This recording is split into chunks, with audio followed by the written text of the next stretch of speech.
The December wind cut through Penelope's shawl like a butcher's knife as she stood on the frozen porch of the general store in Animas Forks, Colorado, watching the man she loved ride toward her through the ankle-deep snow that had fallen overnight. Her breath came out in visible puffs, but the cold had nothing to do with the trembling in her hands. She had news that would change everything between them, and in the brutal winter of 1883, uncertainty could kill as surely as a bullet. Harrison Donovan brought his horse to a stop in front of the store, his dark eyes finding her immediately despite the early morning gloom. Even covered in trail dust and exhaustion from what must have been days on the range, he still made her heart race the way it had 6 months ago when he'd first walked into her uncle's store asking for supplies. He dismounted with the fluid grace of a man who'd spent more time in the saddle than on his own 2 feet, and the smile that broke across his weathered face was worth every moment of anxiety she'd suffered waiting for his return.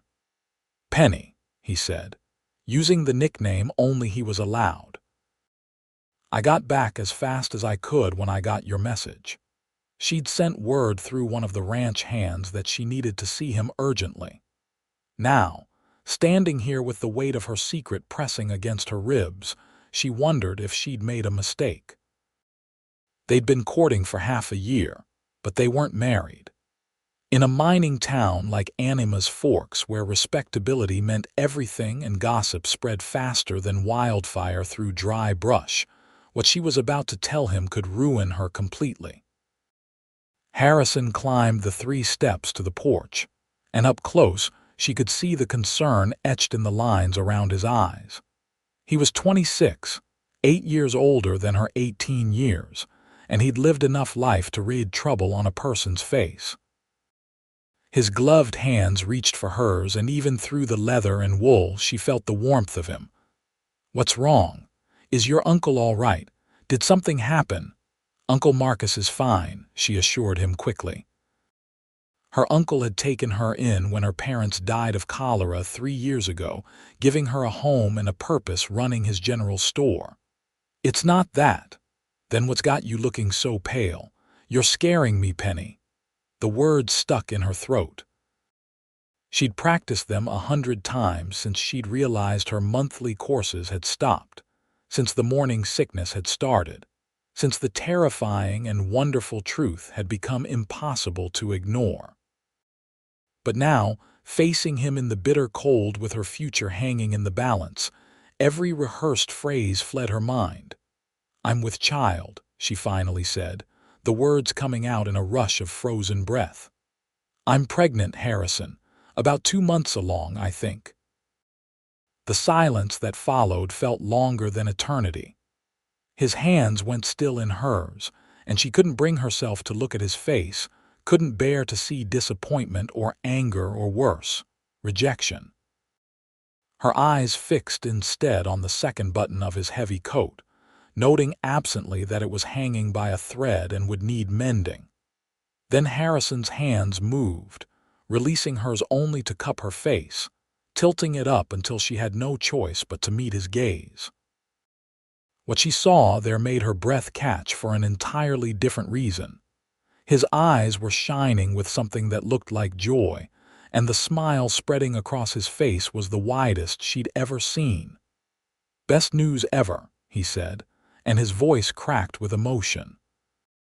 "Penny, that's the best news I've ever heard in my entire life." She felt tears spring to her eyes, hot against her frozen cheeks. "You mean it? You're not angry?" "Angry," he laughed, a sound of pure happiness that echoed off the false-fronted buildings lining the snow-covered street. "Why would I be angry? I love you. I've been trying to figure out how to ask you to marry me for the past month, waiting until I had enough saved to buy you a proper ring. But this," he pressed his hand gently against her still flat stomach through the layers of her dress and coat, "this is a blessing, not a curse." "But people will talk," she protested, even as relief flooded through her. "We're not married yet, and in a town this small, everyone will count the months and know. Then we'll give them less to count, Harrison said firmly. We'll get married now, today if the preacher's available, tomorrow at the latest. I don't care what anyone thinks, Penny. I care about you and our baby. The tears were flowing freely now, freezing on her cheeks almost as soon as they fell. I was so frightened you'd leave, that you'd think I'd trapped you somehow. The only trap I'm in is the best kind, he said softly, pulling her into his arms. The kind where I never want to escape. Marry me, Penelope Thornton. Let me be your husband and a father to our child. Let me spend the rest of my life making you happy. Yes, she whispered against his chest, feeling the steady beat of his heart through his coat. Yes, I'll marry you. They stood there on the frozen porch, holding each other as the weak winter sun finally crested the mountain peaks surrounding the tiny mining town. Anima's Forks sat at nearly 11,000 feet, surrounded by the San Juan Mountains, and winter here was harsh and unforgiving. But wrapped in Harrison's arms, Penelope felt warmer than she had in weeks. The door of the general store opened behind them, and Uncle Marcus stepped out, his bushy gray eyebrows rising at the sight of them embracing on the porch. He was a practical man who'd made his fortune supplying miners and had little patience for impropriety, and Penelope tensed, wondering how much he'd overheard. "Harrison Donovan," Marcus said, his voice grave. "I trust you have honorable intentions toward my niece." Harrison didn't release Penelope, but he turned to face her uncle squarely. "The most honorable, sir. I've just asked Penny to marry me, and she's accepted. With your permission, I'd like to make her my wife as soon as possible." Marcus studied them both for a long moment, his weathered face unreadable. Then his expression softened. "I suppose you'll be wanting to use the parlor for the ceremony.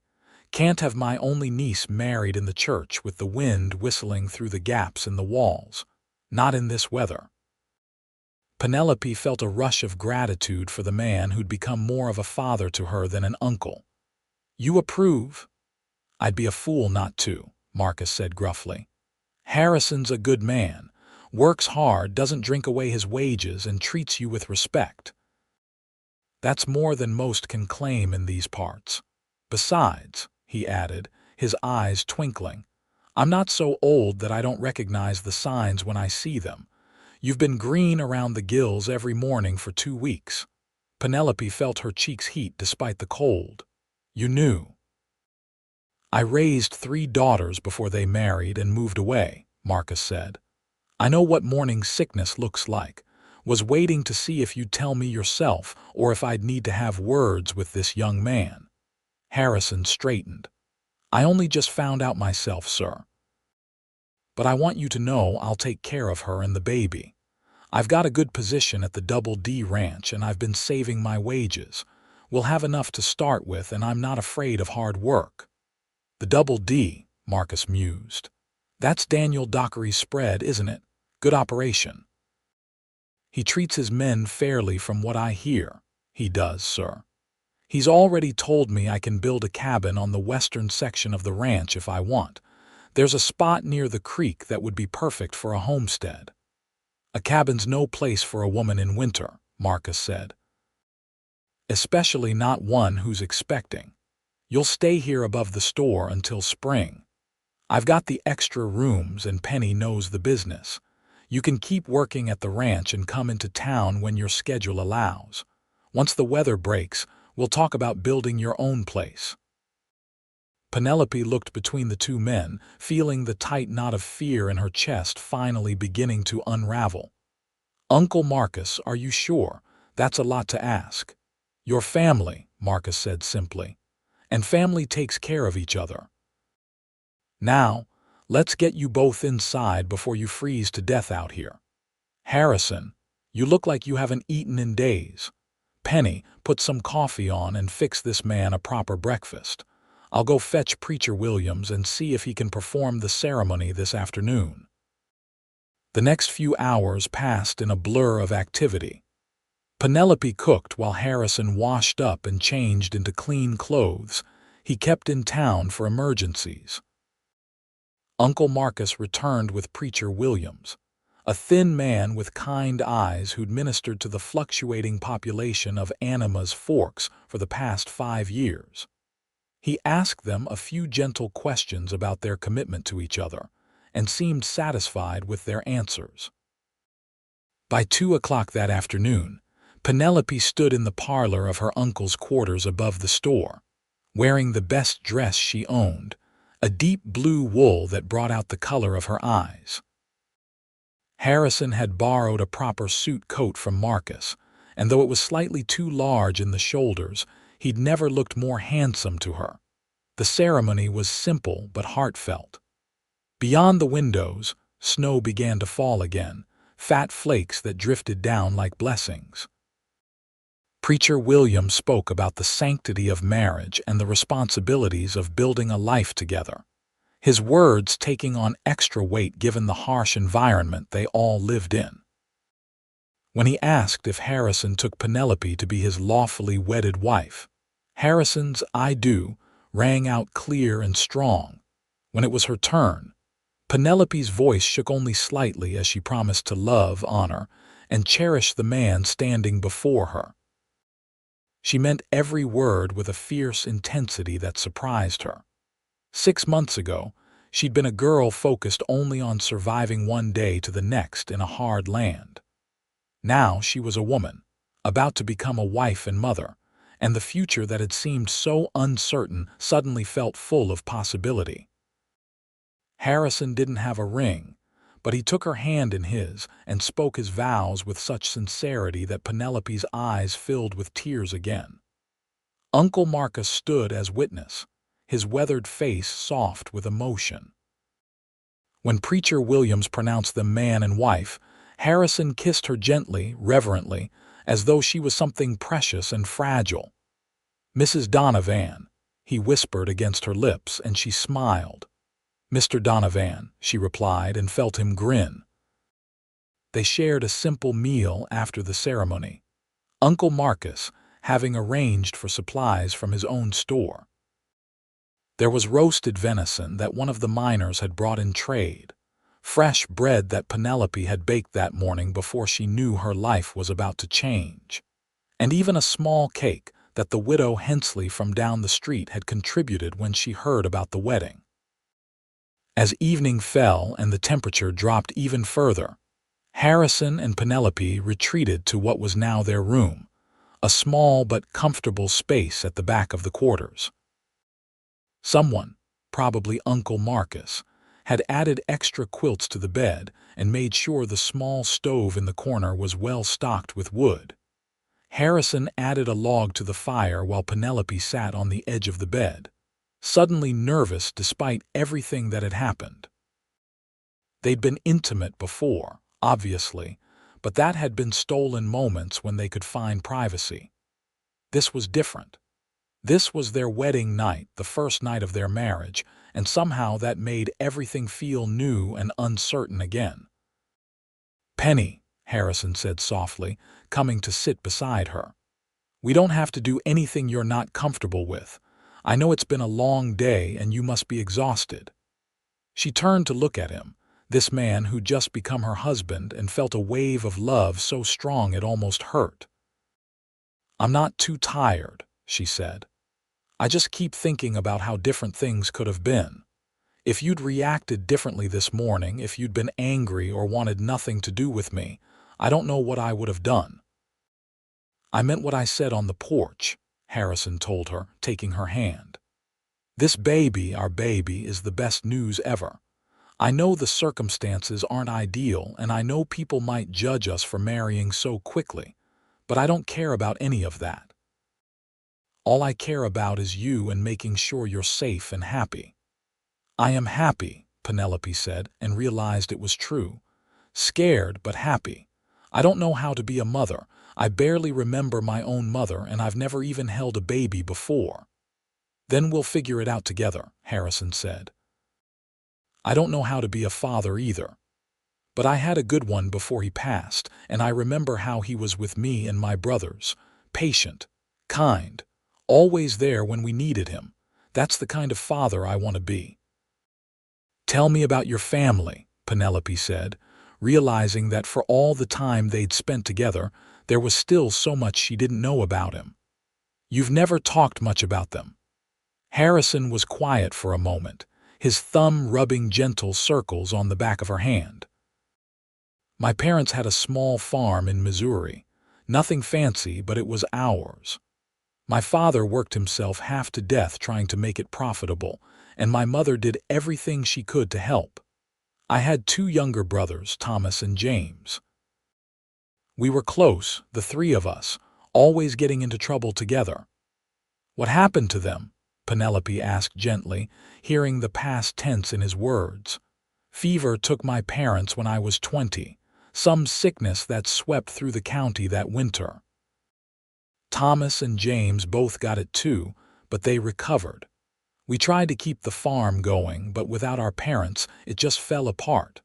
The bank foreclosed, and we had to split up to find work. Thomas went to work in a factory back east, and James joined the army. Last I heard, Thomas got married and has a baby of his own now. James is stationed out in Arizona Territory. Do you miss them?" "Every day," Harrison admitted. "That's one reason why this," he touched her stomach again, "means so much to me. I've been alone for so long, working from ranch to ranch, never having a real home. You're giving me that, Penny. A family. A reason to put down roots. I didn't realize how much I wanted it until this morning." Penelope leaned her head against his shoulder, feeling the steady strength of him. "I want that too. A real family. A home. I love Uncle Marcus and I'm grateful for everything he's done for me, but I've always felt like I was just existing, not really living." "Does that make sense?" "Perfect sense," Harrison said.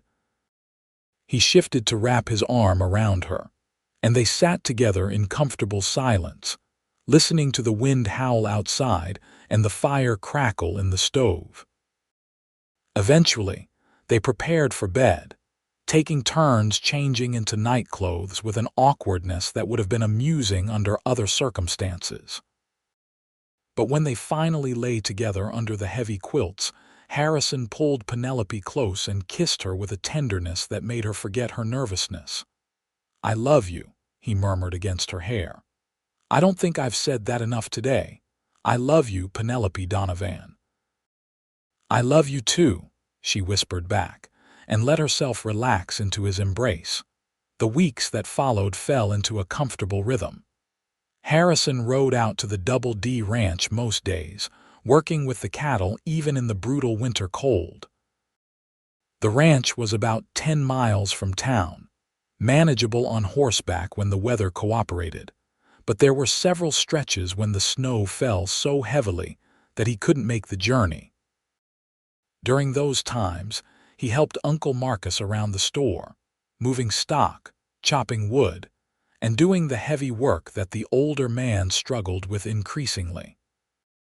Penelope continued running the store's day-to-day operations, though Uncle Marcus insisted she rest more now that her pregnancy was known.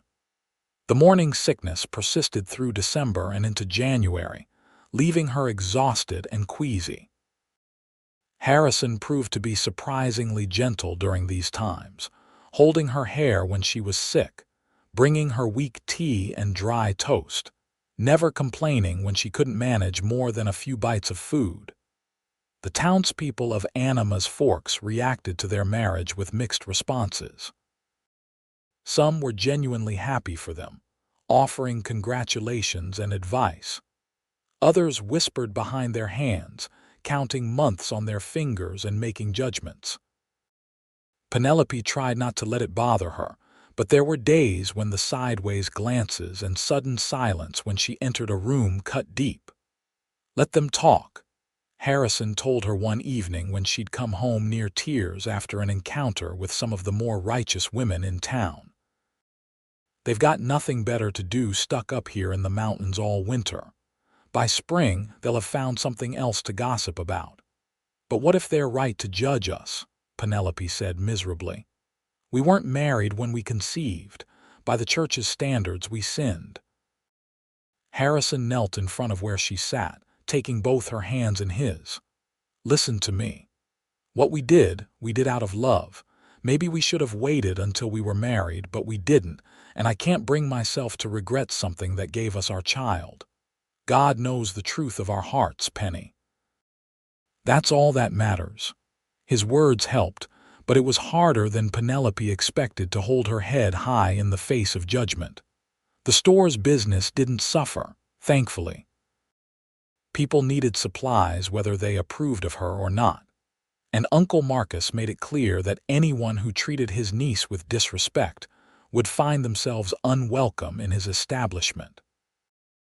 As January turned to February, Penelope's body began to change in ways that made the pregnancy impossible to hide. Her dresses grew tight around the middle, and she had to let out seams and eventually borrow some of Uncle Marcus's late wife's maternity clothes that had been stored in a trunk for years. She would have wanted you to have them, Marcus said gruffly when Penelope protested. Martha always said these mountains needed more children. Too many people come here just to get rich and leave. She wanted Anima's Forks to be a real community, with families putting down roots. You and Harrison are doing that. The baby became more real to Penelope as she felt the first flutters of movement in late February. She'd been sitting in the store one quiet afternoon when something inside her shifted, a sensation like butterfly wings against her ribs. She'd gasped and pressed her hand to her stomach, tears springing to her eyes at the concrete proof that there was truly a life growing inside her. When Harrison came home that evening, she grabbed his hand and placed it on her stomach, willing the baby to move again. They waited, standing together in the kitchen while their dinner grew cold, and just when Penelope thought it wouldn't happen, there it was again. A tiny flutter, barely perceptible. Harrison's face transformed with wonder. Is that the baby? That's our baby, Penelope confirmed and watched as tears filled his eyes. Hello in there, Harrison said softly, bending down to speak to her stomach. I'm your father. I can't wait to meet you. It was one of the sweetest moments of Penelope's life, standing in the warm kitchen while snow fell outside and her husband spoke to their unborn child. Whatever hardships lay ahead, whatever judgments they faced, they would face them together as a family.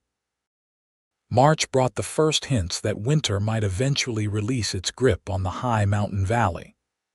The days grew slightly longer, and occasionally, the sun would break through the clouds with enough strength to melt patches of snow. The trails remained treacherous, but Harrison was able to make it to the ranch more consistently.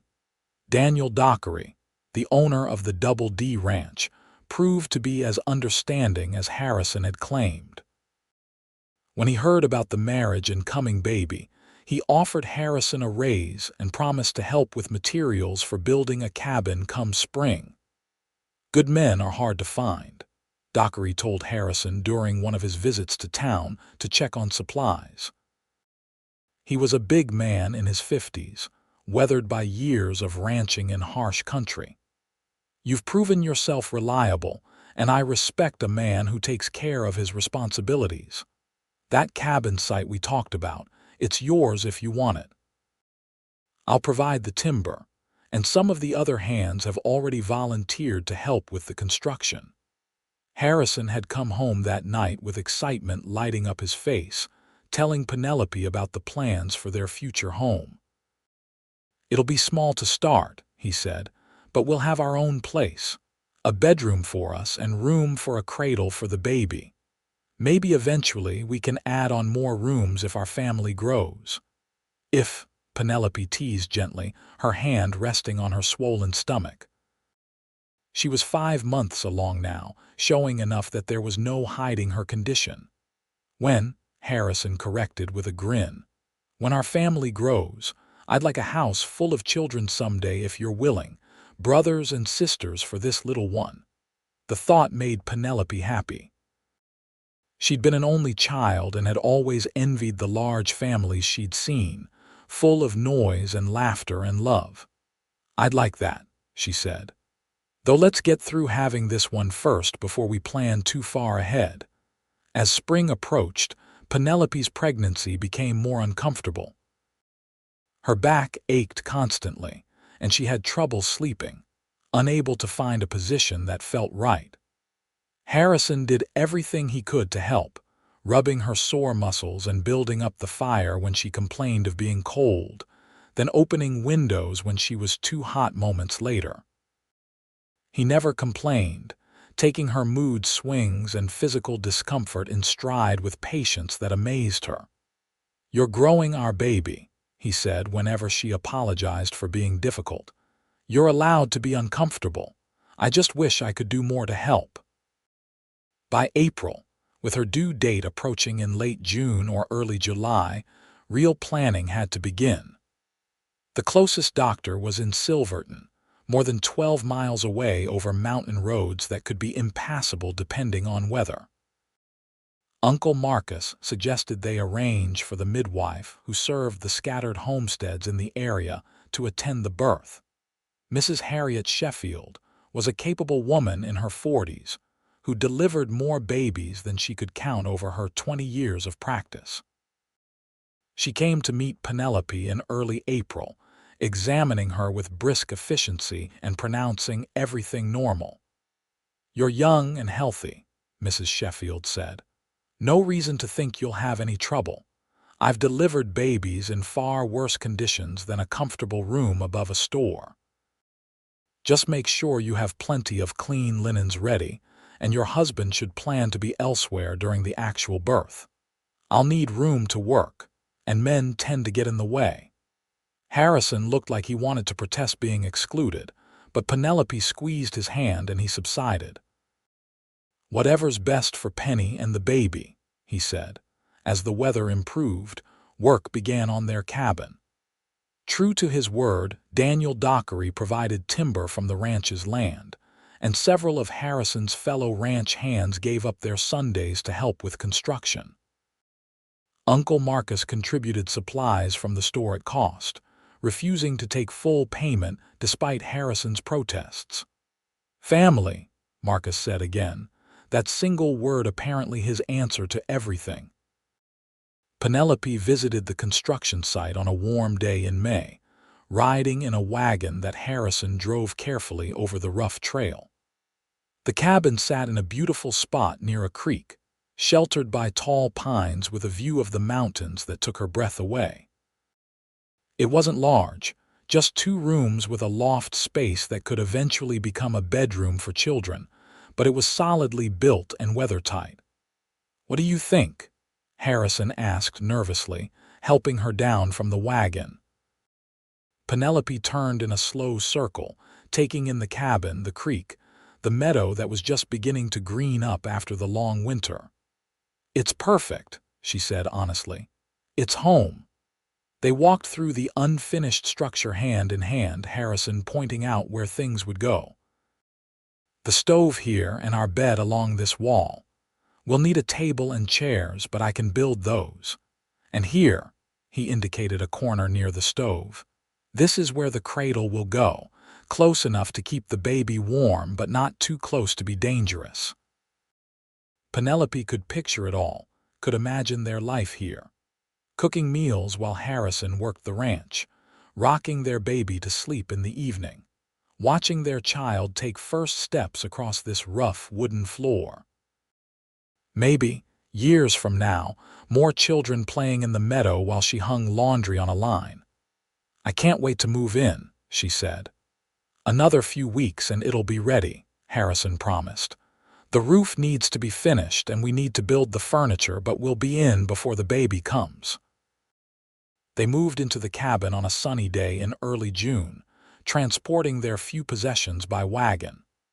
Uncle Marcus had given them dishes and cookware, linens and blankets, more than they'd expected. Several townspeople contributed items as well, grudgingly or not, acknowledging that a new family needed help to get started. The first night in their own home, Penelope and Harrison lay in their bed, listening to the unfamiliar sounds of the wilderness around them. The creek burbled nearby, and somewhere in the distance, a coyote howled. "Are you scared?" Harrison asked, his arm around her shoulders. "A little," Penelope admitted. She was 7 months pregnant now, her stomach huge, the baby active and constantly moving. "It's very isolated out here." "What if something goes wrong with the birth?" Mrs. Sheffield said. "Everything looks good," Harrison reminded her. "And I'll ride into town and get her as soon as your labor starts. We're only an hour from Anima's Forks. If I ride hard, everything will be fine." Penelope wanted to believe him, but she'd heard stories of women dying in childbirth, of babies born too early or too sick to survive. The dangers were real, especially out here where medical help was limited. But worrying wouldn't change anything, so she pushed her fears aside and focused instead on the warmth of her husband beside her and the solid walls of their home around them. June passed in a haze of heat and discomfort. Penelope was too pregnant now to do much beyond basic household tasks, and even those exhausted her. Harrison insisted she rest, taking over the cooking and cleaning when he came home from the ranch each evening. He was patient with her discomfort, her complaints, her fears about the approaching birth. On a hot afternoon in early July, Penelope was sitting outside in the shade, trying to catch whatever breeze might exist, when she felt the first contraction. It wasn't painful exactly, just a tightening across her stomach that made her catch her breath. She waited, and 20 minutes later it came again. By evening, the contractions were coming regularly every 15 minutes, and Penelope knew it was time. Harrison had been watching her like a hawk, and he read the truth in her face. "I'm going for Mrs. Sheffield," he said, already moving toward the door. "Don't ride so fast you break your neck," Penelope called after him, trying to inject humor into the situation despite her fear. "I'll be back before you know it," Harrison promised. Then he was gone, the sound of his horse's hoofbeats fading into the distance. The wait was agonizing. Penelope paced the small cabin, pausing when contractions hit, breathing through them the way Mrs. Sheffield had instructed during their meetings. As darkness fell and the contractions grew stronger and closer together, she began to worry. What if Harrison couldn't find the midwife? What if something happened to him on the trail? But then she heard horses outside, and relief flooded through her as Mrs. Sheffield bustled in, already rolling up her sleeves. Uncle Marcus was with her, and Harrison hovered anxiously in the doorway until the midwife shooed him out. "Go boil water and make yourself useful," Mrs. Sheffield ordered. "And Marcus, you stay with him. Keep him calm and out of my hair." The next hours were the hardest of Penelope's life. The contractions grew stronger and closer together until they seemed to blend into one continuous wave of pain. Mrs. Sheffield coached her through it, encouraging her to push when the time came, promising that everything was progressing normally. "I can see the head," Mrs. Sheffield said. "Just a little more, Penelope. You're doing wonderfully." With a final tremendous effort, Penelope pushed, and suddenly the pressure was gone. A moment later, a baby's cry filled the cabin, strong and healthy and absolutely beautiful. "You have a son," Mrs. Sheffield announced, placing the red-faced, squalling infant on Penelope's chest. A big, healthy boy.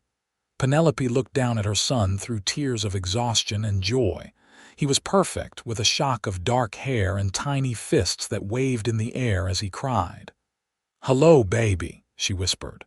"Hello, little one, I'm your mother." The door burst open and Harrison rushed in, Uncle Marcus trying and failing to hold him back. "Is Penny all right? The baby, is everything okay?"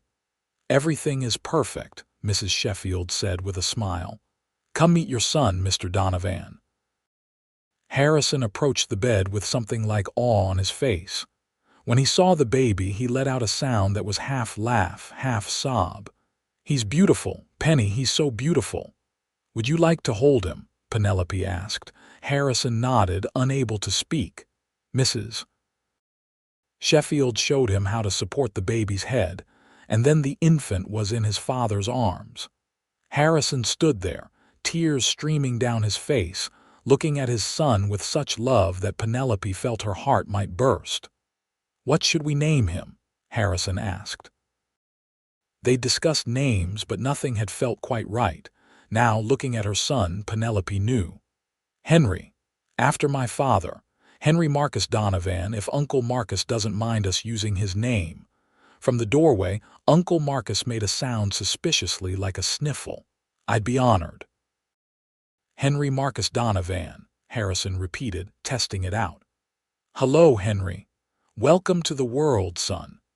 The baby, as if recognizing his father's voice, quieted in Harrison's arms, his unfocused eyes seeming to look up at the man holding him.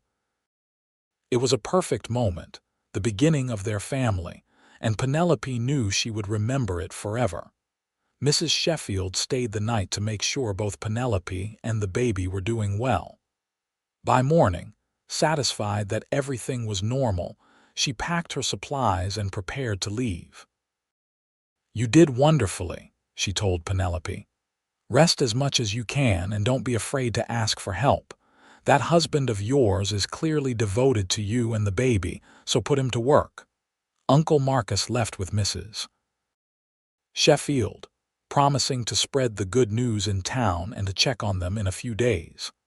That left Harrison, Penelope, and baby Henry alone in their cabin, a new family trying to figure out this strange and wonderful new reality. The first weeks with a newborn were exhausting. Henry needed to eat constantly, and Penelope was grateful that nursing came relatively easily, despite the initial discomfort. Harrison helped however he could, changing the baby's nappies, walking him when he fussed, taking over all the household chores so Penelope could focus on healing and caring for their son. "I'm sorry I can't do more," Harrison said one night after a particularly difficult evening where Henry had cried for hours. "I feel useless." "You're not useless," Penelope assured him, exhausted but happy. "You're wonderful. I couldn't do this without you." As July turned to August, they settled into a routine. Harrison went back to work at the ranch, though he arranged his schedule so he was home as much as possible.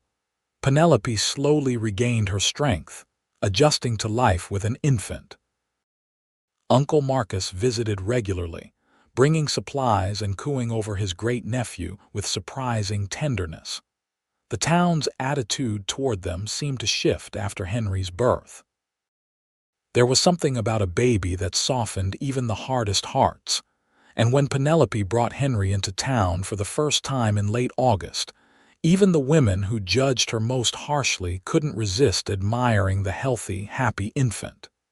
"He's beautiful," one of them admitted grudgingly. "You're doing a good job with him." It wasn't a full apology, but Penelope would take it. She was too happy to hold grudges, too content with her life to waste energy on past judgments. As autumn approached and the aspen trees began to turn gold in the mountains, Penelope realized she'd never been happier. Yes, life was hard. They didn't have much money and the work was constant. But she had Harrison, who loved her more than she'd ever thought possible. She had Henry, who grew bigger and more alert every day. And she had a home, a real home, built with love and hope. One evening in September, after Henry had been put down for the night, Penelope and Harrison sat outside on the porch they'd built, watching the sun set behind the mountains. The air was crisp with the promise of coming winter, but for now it was perfect. "You remember that morning on the frozen porch?" Penelope asked. "When I told you about the baby, every detail," Harrison said, pulling her close. "I remember how scared you looked, and how scared I was that something was seriously wrong." When you told me you were pregnant, it felt like my whole world shifted into focus. Like everything I'd been working toward suddenly had a purpose. You really weren't angry. Not for a second, Harrison assured her. Surprised maybe, but mostly just happy. I meant what I said then, and I mean it now. Best news ever. Penelope smiled, resting her head on his shoulder. We've come a long way since then. Sometimes I can hardly believe this is my life. That I get to wake up next to you every morning and go to sleep in your arms every night. That we have Henry, our beautiful boy.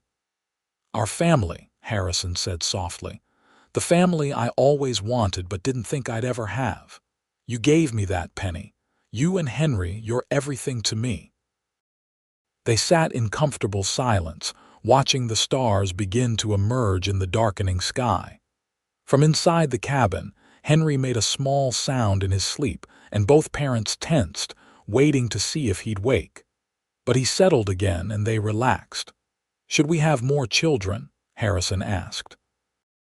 I know it's early to think about, but I'd like Henry to have brothers and sisters eventually, if you want them too. I'd like that, Penelope said. Maybe wait a year or so, but yes, I want Henry to grow up with siblings. I want our cabin to be full of noise and laughter and love. Then that's what we'll have, Harrison promised. I'll add onto the cabin next summer, make more room. We'll build the life we both want, one day at a time. Winter came early that year, snow falling in October and sticking around. But the cabin was warm and tight, and they'd laid in plenty of supplies. Harrison worked when the weather allowed, staying home during the worst storms to care for his family. Henry thrived, growing from a tiny newborn into a chubby baby with his father's dark eyes and his mother's smile. He was a happy child, easy to please and quick to laugh.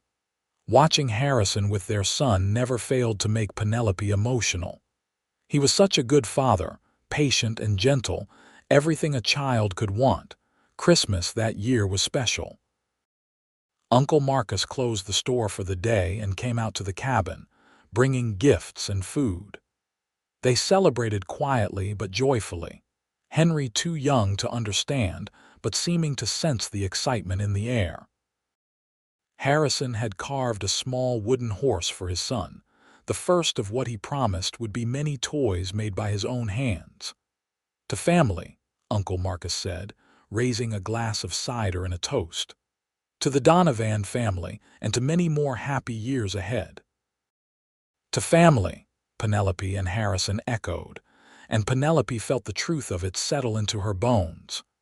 This was her family, chosen and built with love. This was home. As winter deepened and they moved into 1884, Penelope reflected on how much her life had changed in just a year. This time last year, she'd been a frightened girl, unmarried and pregnant, unsure of her future. Now she was a wife and mother, confident in her place in the world and secure in the knowledge that she was loved.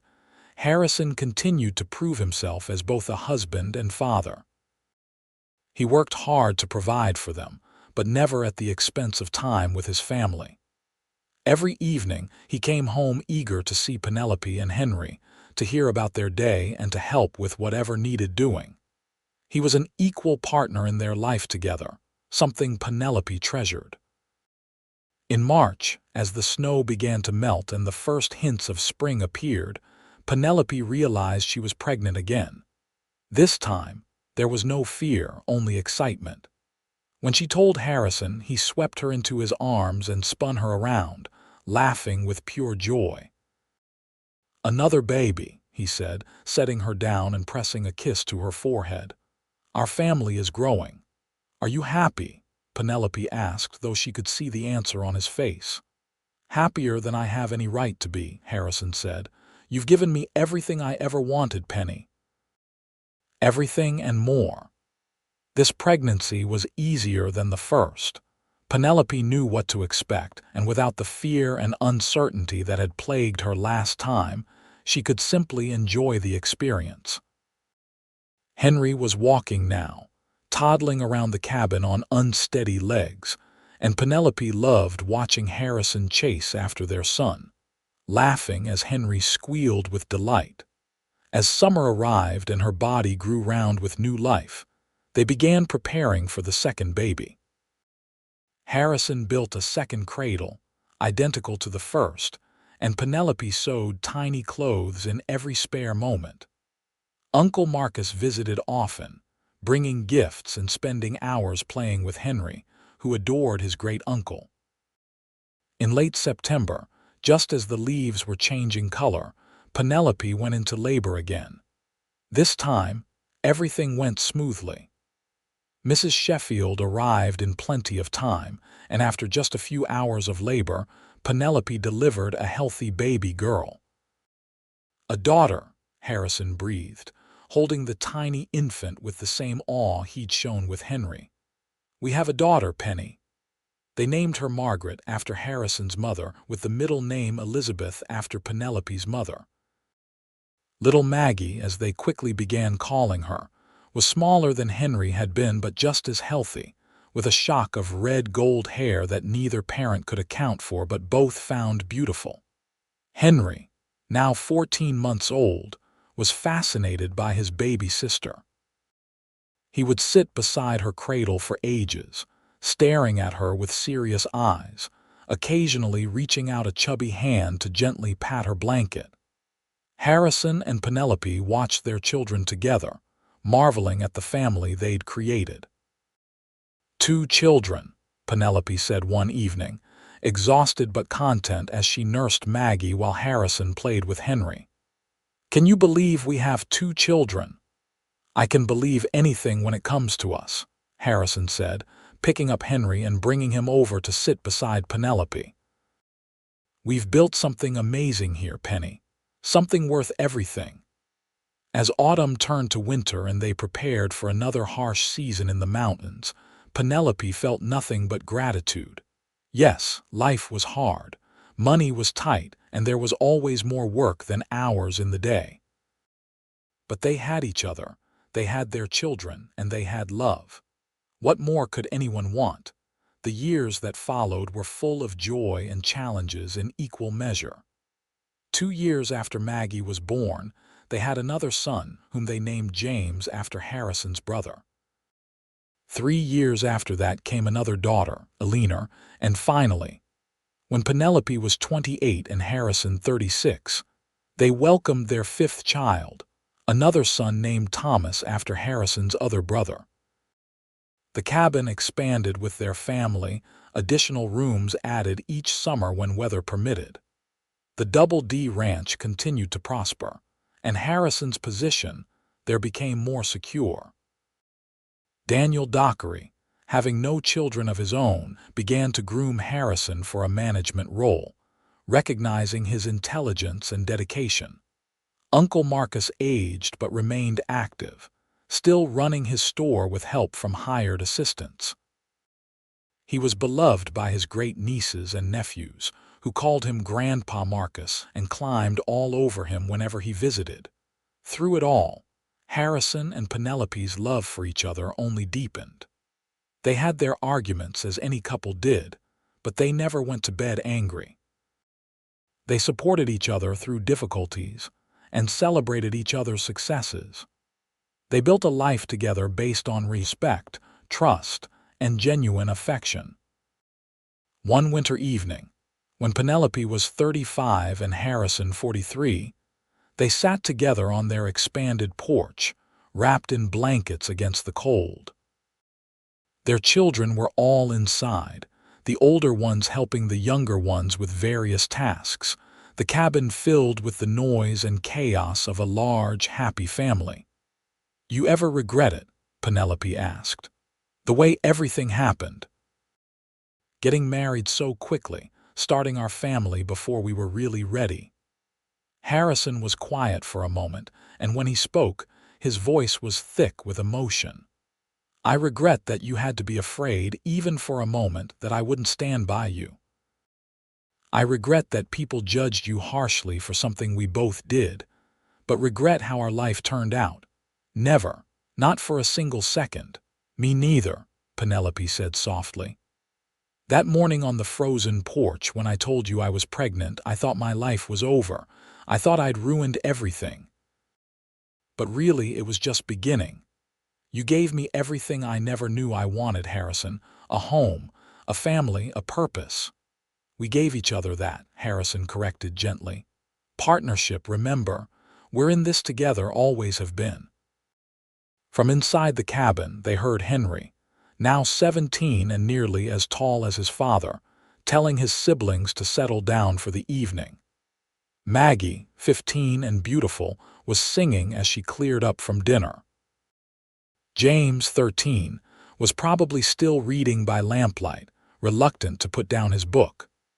Eleanor, 10, would be playing with her collection of dolls that Harrison had carved for her over the years. And Thomas, just 7, was likely getting into some kind of mischief, the baby of the family and spoiled accordingly. 5 children, Penelope marveled. Sometimes I still can't believe we have 5 children. Best news ever, Harrison said with a smile, echoing the words he'd spoken so many years ago on a different frozen porch in a life that seemed both distant and recent. Penelope laughed, the sound carrying on the cold air. You still say that? After all these years, you still say that? Because it's still true, Harrison said simply. Every day with you and our children is the best news. Every morning I wake up next to you is a blessing. Every evening I come home to this chaos is exactly what I want. You gave me a family, Penny. You gave me a reason to believe in good things again. How could that be anything but the best news ever? They sat together as the stars emerged, content in each other's presence, and the life they'd built together. Behind them, their children's voices rose and fell in the comfortable rhythms of family life. Before them, the mountains stood eternal, witnesses to their love story. Inside, the fire burned warm. On the mantel sat carved wooden horses that Harrison had made for each child, alongside small treasures collected over years of family life. The cradles that had held each baby were stored in the loft now, waiting perhaps for grandchildren someday. The walls were marked with the growth of their children, each line and date a memory. This was home. This was family. This was the life that had begun with a confession on a frozen porch and a cowboy's smile. Through hard work and dedication, through love and commitment, they'd built something that would last generations. As snow began to fall softly outside, Harrison pulled Penelope closer, and she rested her head on his shoulder, fitting perfectly against him the way she always had. Tomorrow would bring new challenges, new joys, new moments to treasure. But tonight they were simply together, surrounded by the evidence of their love, grateful for every moment that had brought them here. Harrison, Penelope said softly.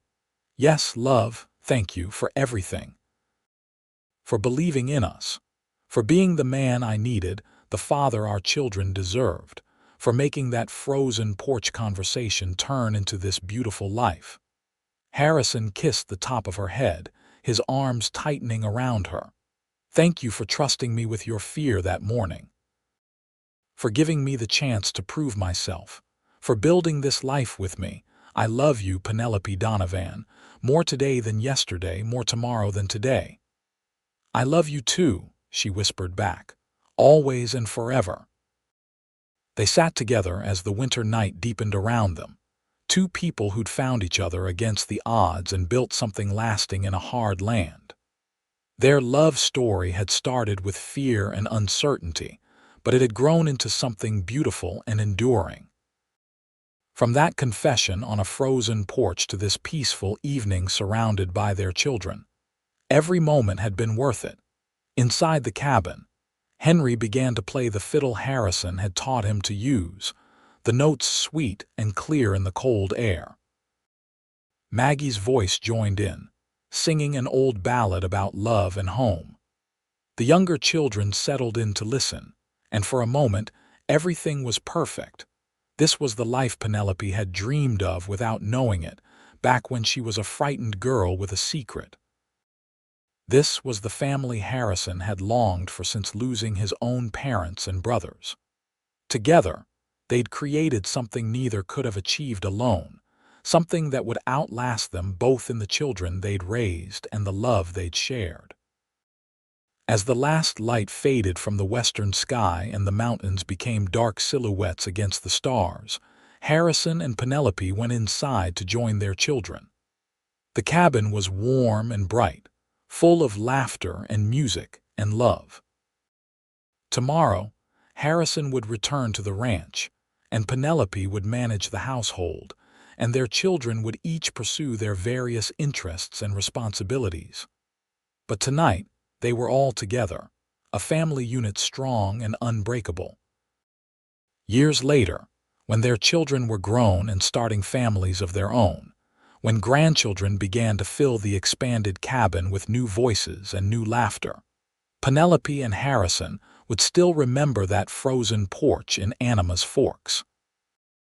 They would remember the fear and the hope, the uncertainty and the love. They would remember how a moment of confession had changed everything, how a cowboy's smile and simple words had set them on a path to happiness. Henry grew into a fine man who took over management of the Double D Ranch when Daniel Dockery retired. He married a sweet girl from Silverton and gave Harrison and Penelope their first grandchildren, twin boys with their grandfather's dark eyes and their grandmother's determination.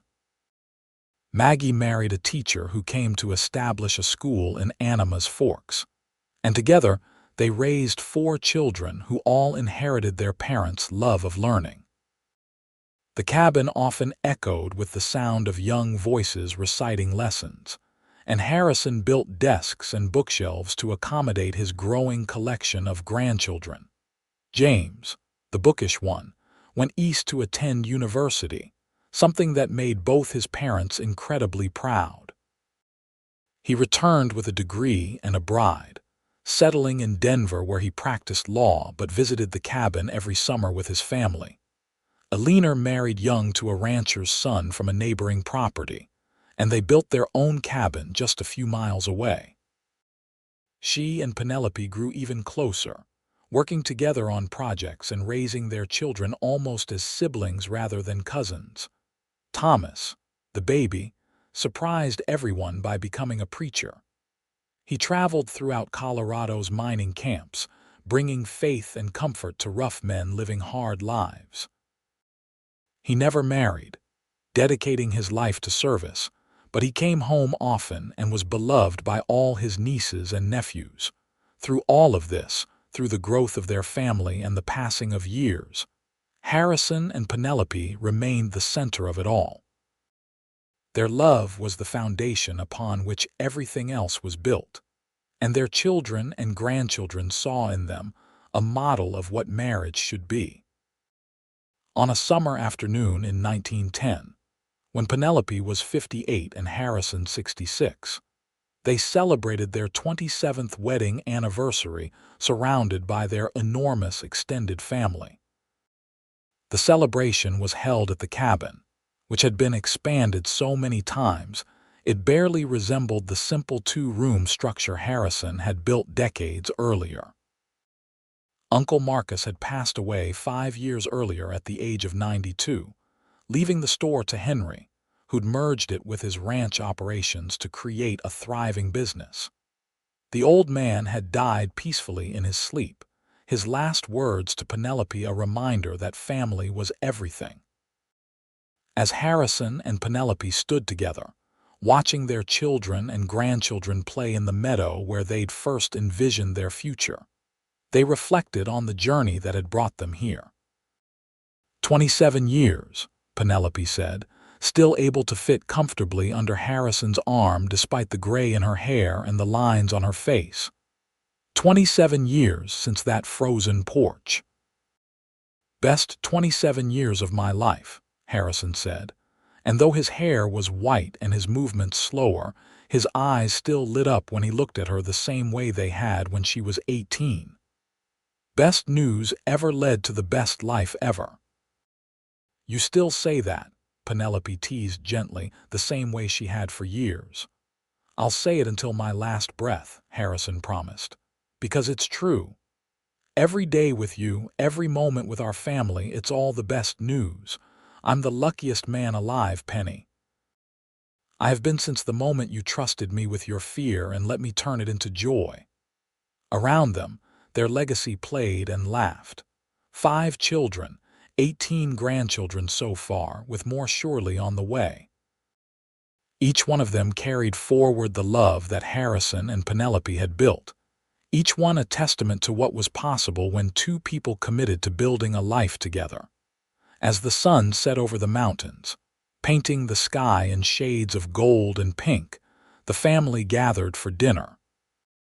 Long tables had been set up outside, groaning under the weight of food prepared by many hands.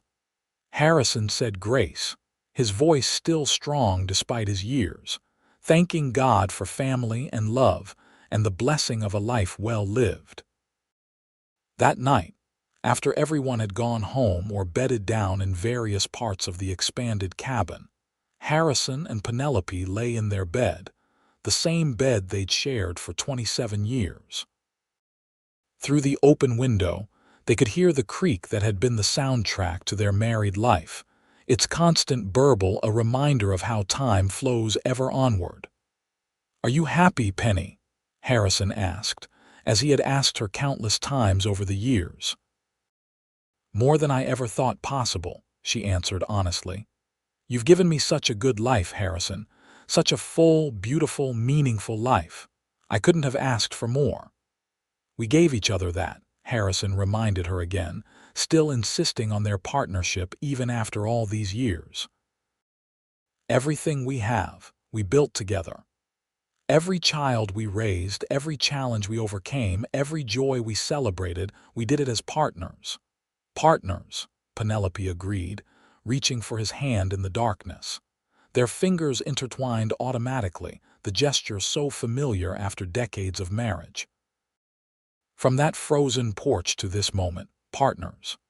They fell asleep that way, holding hands, surrounded by the evidence of their love and the legacy they'd created. Outside, the stars wheeled overhead, the same stars that had witnessed their beginning, now witnessing their continued devotion. Years continued to pass, bringing new joys and inevitable sorrows. They lost friends and saw their children face their own challenges. But through it all, Harrison and Penelope remained steady, their love a constant in a changing world. On a cold December morning in 1915, 32 years after that frozen porch confession, Harrison woke before dawn as he always did. He looked over at Penelope, still sleeping peacefully beside him, her face relaxed in repose. Even at 63, she was beautiful to him. Every line on her face a story they'd written together. He thought about their life, about the journey that had started with fear and uncertainty and grown into this abundance of love and family. 5 children, all happy and successful in their own ways. 23 grandchildren now with 2 more on the way. A great-grandchild had just been born, Henry and his wife's first grandchild, making Harrison and Penelope great-grandparents. The cabin they'd built had become a gathering place for the entire extended family, a hub where everyone came for holidays and celebrations. The meadow where their children had played now saw a 3rd generation running through the grass. The creek still burbled past, constant and eternal. Harrison rose quietly, not wanting to wake Penelope, and added wood to the stove. As he stood looking out the window at the snow-covered landscape, he thought about that young cowboy he'd been, riding into Anima's Forks with nothing but his horse and his wages.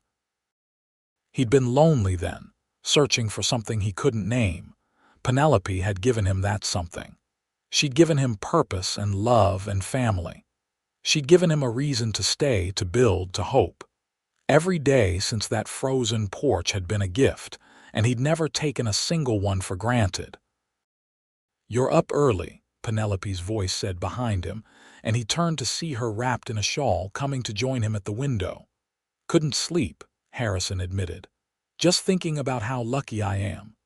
"We're both lucky," Penelope corrected, slipping under his arm to stand beside him. "Lucky to have found each other.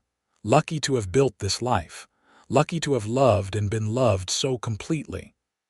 They stood together watching the sun rise over the mountains, two people who'd grown old together and counted it a blessing. Behind them, the cabin held decades of memories. Before them, whatever time they had left stretched out, ready to be filled with new moments. "Penny," Harrison said softly. "Yes, love, thank you for that frozen porch, for trusting me with your secret, for giving me the chance to prove I meant it when I said it was the best news ever." Penelope looked up at him, her eyes still bright with love despite the years. "Thank you for meaning it, for being the man who smiled instead of running, for building this beautiful life with me. I love you, Harrison Donovan, today, tomorrow, and always." "I love you too," Harrison said and kissed her gently, a kiss full of decades of devotion and commitment. Always and forever. As the sun climbed higher, chasing away the cold shadows of night, they went inside to start another day. There was breakfast to make and chores to do. Later, some of their children would likely visit, bringing grandchildren to see them. Life continued in its gentle rhythm, each day a blessing, each moment together a treasure. The story that had begun with fear on a frozen porch had become a love story for the ages, told and retold by their descendants. It became family legend, the tale of how great-grandfather Harrison had responded to great-grandmother Penelope's confession with a smile, and those 4 words that became the family's motto, "Best news ever." Those words were carved into the mantle Harrison had built all those years ago. They were embroidered on a sampler Maggie had made for her parents' 50th anniversary. They were spoken at every family gathering, a reminder of where they all came from and the love that had built their family. Harrison and Penelope Donovan lived long lives, blessed with love and surrounded by family. They saw their children grow old, their grandchildren marry and have children of their own. They saw the Wild West tamed and the 20th century bring changes they could never have imagined as young people. But through all the changes, through all the years, one thing remained constant: their love for each other. From that frozen porch in Anima's Forks to their final days together, they loved completely and devotedly. They proved that even beginnings rooted in fear and uncertainty could grow into something beautiful and lasting. When Harrison passed away peacefully in his sleep at the age of 83, surrounded by his family, his last words to Penelope were, "Best news ever, my love. Every day with you was the best news ever." Penelope lived another 2 years, cherished by her children and grandchildren, sustained by memories of a love that had defined her life. When she joined Harrison in the cemetery on the hill above Anima's Forks, their family carved those words on their shared headstone, "Best news ever." The cabin still stands, maintained by their descendants as a family treasure. The meadow still blooms every summer. The creek still runs past, its burble a constant song. And on the old porch, now weathered by more than a century of mountain weather, you can almost see a young woman gathering her courage and a cowboy's smile lighting up in response. Their love story had started with 5 words on a frozen porch, "I'm with child, Harrison." And it had been answered with 4, "Best news ever, Penny." From that moment grew a dynasty, a family tree with deep roots and strong branches, all of it built on the foundation of 2 people who chose love over fear, commitment over convenience, and partnership over pride. Their legacy lived on in every descendant who heard the story, who learned from their example, who understood that true love wasn't about perfect circumstances, but about facing imperfect ones together. In the end, that's what made their story so powerful and enduring. Not that everything was easy, but that they made it work anyway. Not that they never struggled, but that they struggled together. Not that love conquered all, but that love gave them the strength to conquer all. From a frozen porch in 1883 to generations of love and family, Harrison and Penelope Donovan proved that the best news ever isn't about perfect timing or ideal circumstances. It's about finding the right person and choosing to build a life together, one day at a time, one moment at a time, one act of love at a time. Their story became legend, passed down through the generations, a reminder that love can flourish even in the harshest conditions, that family is built through dedication and commitment, and that sometimes the scariest moments can become the best news ever if you face them with courage and faith. And somewhere in the mountains of Colorado, in a cemetery on a hill, two headstones stand side by side under the endless sky, bearing witness to a love that started on a frozen porch and lasted beyond a lifetime. Best news ever, indeed.